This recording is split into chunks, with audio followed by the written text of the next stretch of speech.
안녕하세요, 기씨입니다. 오늘 얘기해드릴 기기는 갤럭시 폴드입니다. 안으로 접어 사용하는 인폴딩 방식과 대화면의 멀티태스킹을 강조한 폴드는 전 세계에 관심을 받으며 화려한 데뷔를 했지만 디스플레이 이슈와 내구성, 먼지 유입 등의 문제로 출시일을 연기합니다. 그리고 5개월 후인 9월 갤럭시 폴드가 정식으로 출시됩니다. 폴드의 스펙을 간단히 보자면 엑시노스가 아닌 스냅드래곤 855 프로세서가 탑재되었고 12기가 램, 512기가 스토리지, 4235mAh의 배터리를 가집니다. 스토리지를 제외한다면 노트 10 시리즈와 거의 같은 스펙을 가집니다. 폴드는 휴대폰이라는 개념보단 휴대폰처럼 휴대할 수 있는 소형 태블릿이라는 느낌이 강합니다. 그렇기 때문에 일반적인 휴대폰의 휴대성을 생각하기 힘듭니다. 7.3인치의 내부 디스플레이의 화면 주름부터 말씀드리자면 화면이 꺼져 있는 상태에선 잘 보이는 편이지만 화면을 켰을 땐 주름이 크게 티가 나지 않고 보통 중앙을 바라보며 사용하기 때문에 빛 반사가 없다면 잘 보이지 않았고 조금 적응되니 그닥 신경 쓰이는 부분은 아니었습니다. 화면 주름보단 눈에 가장 거슬렸던 점은 바로 젤리 현상이었습니다. 젤리 현상은 화면을 스크롤할 때 화면이 뒤따라가는 듯한 모습을 보여주는 현상을 말하는데 화면을 빠르게 내리거나 올릴 때 더 잘 보이며 패널 특성상 어쩔 수 없는 부분으로 보여집니다. 이것도 적응되니 그러려니 넘어가게 되더라고요. 폴드를 사용하며 가장 잘 활용했던 부분은 바로 멀티태스킹이었습니다. 앱을 최대 3개까지 사용할 수 있고 3개 사용 시 메인 1개와 서브 2개로 나누어 사용이 가능합니다. 메인과 서브는 자유롭게 옮겨가며 사용이 가능하고 위아래로는 화면을 나눌 수 없으며 메인은 왼쪽, 서브는 오른쪽으로만 설정할 수 있는 것은 다소 아쉬운 부분입니다. 3개까지 띄워 사용할 일이 별로 없다 보니 보통은 2개만 띄워 사용하는 경우가 많았습니다. 키보드와 내비게이션 바도 사용자 편의에 맞게 설정이 가능합니다. 키보드는 터치 간격을 넓히거나 좁힐 수 있어 타이핑은 불편하지 않았고 텍스트 커서 또한 키보드 제스처 설정을 한다면 더욱 편리한 타이핑이 가능합니다. 내비게이션 바는 좌, 중, 우 방향으로 편의에 맞게 사용할 수 있지만 그냥 제스처 사용을 추천드립니다. 화면을 여닫을 때 사용 중인 앱을 딜레이 없이 지속할 수 있는 화면 전환 기능도 정말 편리했습니다. 지도 등의 앱을 이용할 때 화면의 답답함 때문에 내부 화면으로 지도를 보거나 큰 화면으로 타이핑이 불편할 때 전면 화면으로 전환하여 타이핑을 한다는 등 잠금 화면을 거칠 필요 없이 아주 편리하게 작업을 지속할 수 있었습니다. 앞서 메인과 서브 화면이라고 설명드린 이유가 바로 이 전환 기능 때문인데 멀티태스킹 중 화면을 닫게 되면 왼쪽에 띄워져 있던 메인 앱 1개만 전면으로 이동하여 지속적인 사용이 가능합니다. 전환 기능은 켜고 끌 수 있고 기능을 끄게 되면 외부 화면에서 내부 화면으로만 화면 전환이 가능해집니다. 하지만 외부에서 내부로 전환할 때 일부 앱은 재실행해야 하거나 웹서핑 중엔 폰트 크기가 전환되지 않는 경우가 있어 해당 페이지를 새로 고침, 재진입을 해야 해결되는 불편한 점도 종종 보여주었습니다. 전면 디스플레이는 4.3인치이며 모든 앱을 컨트롤할 수 있습니다. 4인치대의 화면은 이제 작은 크기로 느껴지는 시대이기 때문에 자주 답답함을 느꼈고 특히 쿼티 키보드로 타이핑 시 최영만 선수가 아이폰 4를 사용할 때의 느낌을 간접적으로 체험할 수 있었습니다. 외부와 내부 디스플레이가 너무 극과 극의 화면비를 보여주니 이따금씩 바 형태의 스마트폰이 더 편하겠다는 생각을 가지기도 합니다. 영상 시청은 화면이 큼지막해서 특별히 불만이 될 만한 점은 없었지만 노치로 인해 화면이 잘리거나 아예 잘려나가 좀 제한적인 영상을 출력해 주었습니다. 21대 9 비율의 영상에 가까울수록 랩톱박스로 인해 공간적 손해가 많이 보였지만 화면이 크다 보니 랩톱박스가 넓어도 일반 휴대폰의 화면 크기를 보여주어 충분히 몰입감을 주는 영상을 구현해 주었습니다. 멀티태스킹과 컨텐츠 소모에 충분한 만족감을 주는 녀석이었지만 너무 무거운 것이 흠이었습니다. 무게는 276g으로 손에 휴대할 땐 묵직한 무게감 덕에 안정적인 휴대감을 느낄 수 있지만 사용할 때는 손목에 힘이 많이 들어가 피로감이 빨리 찾아왔습니다. 자기 전에 누워서 유튜브를 보는 것은 상상도 할 수 없는 일이고요. 손이 미끄러지기라도 한다면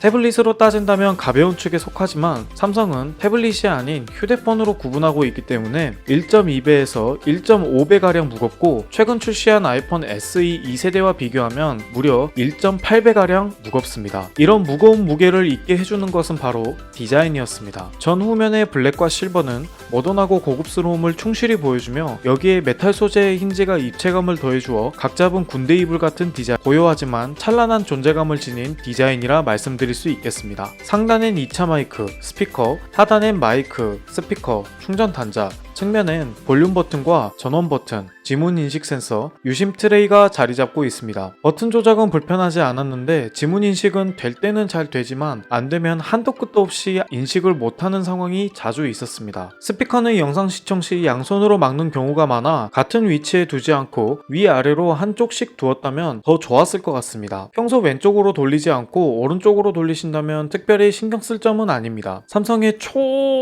플래그십답게 돌비 애티모스, 이퀄라이저 등의 음향 설정을 당연히 지원하며 수하부 스피커와 하단 스피커로 출력되는 스테레오가 아닌 상하단에 동일한 스피커로 출력시키기 때문에 공간감과 음량도 좋았지만 음량이 높아도 찢어지는 듯한 소리가 들리지 않는다는 점이 가장 마음에 들었습니다. 카메라는 후면 3개, 전면 1개, 내부 2개, 총 6개의 카메라가 탑재되어 있으며 TOF 카메라는 빠졌습니다. 사진은 망원, 광각, 초광각 모두 만족스러운 결과물을 얻을 수 있었습니다. 피사체의 기존 색감보다 약간 파랗게 보여지고 샤프니스가 많이 들어가다 보니 살짝 날카로운 느낌은 들긴 했지만 특별히 거슬리는 부분은 없었습니다. 영상도 특별한 점 없이 무난하고 찍고자 하는 것을 그대로 잘 담아내 주었고요. 최근 소프트웨어 업데이트로 전면 카메라도 4K 60프레임 촬영이 가능해졌고 싱글 테이크와 마이 필터 기능 또한 추가되었습니다. 갤럭시를 선택하는 가장 큰 이유 중 하나는 바로 삼성페이겠죠. 말할 것도 없이 삼성페이가 탑재되어 있고 화면을 닫은 상태에서만 사용이 가능합니다. 방수 방지는 지원하지 않으며 최대 15W 고속 충전을 지원하고 무선 고속 충전과 배터리 공유 또한 가능합니다. 닫았을 때 화면 고정을 위한 자석이 자력이 강하다 보니 이에 민감한 물품은 조심해야 합니다. 얘기를 드리다 보니 의도치 않게 아쉬운 부분을 좀 강조한 느낌이 있는데 바로 가격 때문입니다. 초기 출고가 239만 8천원, 현재는 가격을 인하여 약 200만원에 판매되는 휴대폰인데 소비자의 입장으로서는 단순 화면을 접는다는 메리트로 구입하여 사용하기엔 부담이 되는 가격입니다. 이외에 기계적인 부분에선 노트10 시리즈와 거의 동일하기 때문인데 따로 S펜 호환이나 생산적인 활동을 강조한 폴드만의 기능도 멀티태스킹을 제외하면 거의 없기 때문에 아직은 루머에 지나지 않지만 2세대에서의 전면 풀스크린과 S펜 탑재를 기다려보시는 것이 좋을 듯 합니다. 1세대에서 완성도와 내구성을 최대한 끌어올리고 2세대에서 UTG 디스플레이와 펜을 적용, 2세대에서 1, 2세대의 완성도를 더욱 높여나가 태블릿이라는 타이틀을 가진 노트의 폼팩터를 흡수해 더욱